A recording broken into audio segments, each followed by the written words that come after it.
यह है the great pyramid of Giza. कहने को तो दोस्तों कुल 118 से ज़्यादा पिरामिड इजिप्ट में मौजूद हैं, पर गीज़ा का यह पिरामिड इसके यूनिक आर्किटेक्चर, स्टेबिलिटी और सुंदरता का प्रतीक है। इसलिए यह पिरामिड बाकी सब पिरामिडों से इसे एक अलग बनाता है। इस पिरामिड को बनाने में न केवल मेहनत बल्कि 55 lakh ton limestone, 8000 ton granite और 5 लाख टन मोर्टार का उपयोग किया गया था। इसे राजा खुफू के द्वारा बनाया गया था और इसे बनाने में 20 साल का समय और 1 लाख से ज़्यादा मजदूरों का योगदान लगा था। ये तो हो गई दोस्तों कुछ बेसिक डिटेल्स। आओ आगे बात करते हैं कुछ कॉन्स्पिरेसी थ्योरीज, मिस्ट्रीज और फैक्ट्स के बारे में जो इस गीज़ा के पिरामिड पे एग्जिस्ट करती हैं। कई इतिहासकारों और पुरातत्व विभाग वालों की माने तो दोस्तों यह पिरामिड उन्हें दूसरी दुनिया में कनेक्ट करने का एक पोर्टल था, जरिया था, क्योंकि इसके अंदर एक ऐसा दरवाज़ा छिपा है जो केवल अंदर से ही खुलता है। और कई स्क्रिप्चर्स और बहुत सारे शिलालेखों में भी इसका वर्णन अच्छे से दिया गया है। गीज़ा का यह पिरामिड ओरायन कॉन्स्टलेशन को अलाइन करता है। कई साइंटिफिक थ्योरी तो दोस्तों ये भी कहती है कि ये पिरामिड एंशिएंट इजिप्शियंस ने एक्स्ट्रा टेरेस्ट्रियल की मदद से बनाया था। आम भाषा में कहूँ तो परजीवियों के सहयोग से इसका निर्माण किया गया। यह पिरामिड हाइब्रिड स्ट्रक्चर का है। एंशिएंट इजिप्ट में जितने भी राजा हुए उनका आफ्टर लाइफ में बहुत मानना था। उनका यह मानना था कि इंसान की 2 जर्नी होती है, 2 यात्रा होती है। पहली वो यहाँ जीता है, दूसरी वो शरीर छोड़ के दूसरी जीता है।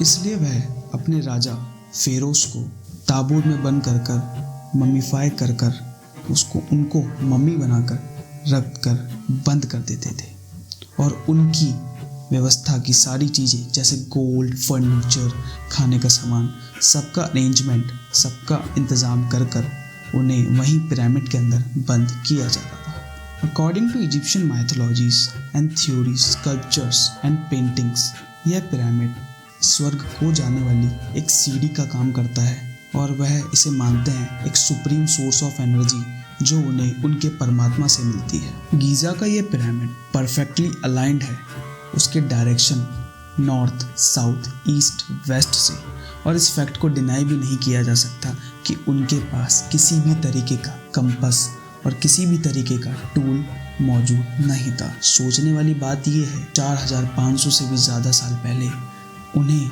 ये स्कल्पचर्स, ये टूल्स और इतने हैवी ब्लॉक और टन्स बनाने की समझ आई कैसे। कई इजिप्टोलॉजिस्ट का तो ये भी मानना है दोस्तों, अभी तक मॉडर्न साइंस को लेकर भी हमने पिरामिड को फुली डिस्कवर नहीं किया है। एक मोटा परसेंटेज ले तो खाली 5 से 10% ही हम इसके रहस्य को जान पाए हैं। कुछ थ्योरीज निकल कर आती है दोस्तों कि द ग्रेट अटलांटिस जो कि खुद एक सभ्यता थी, उसके नष्ट हो जाने पर उन्हीं के लोगों ने इस पिरामिड का निर्माण किया था। और यह भी माना जाता है कि परजीवियों की मदद से उनके पास स्पेशल सुपर पावर्स भी थी, जैसे कि टेलीकिनेसिस।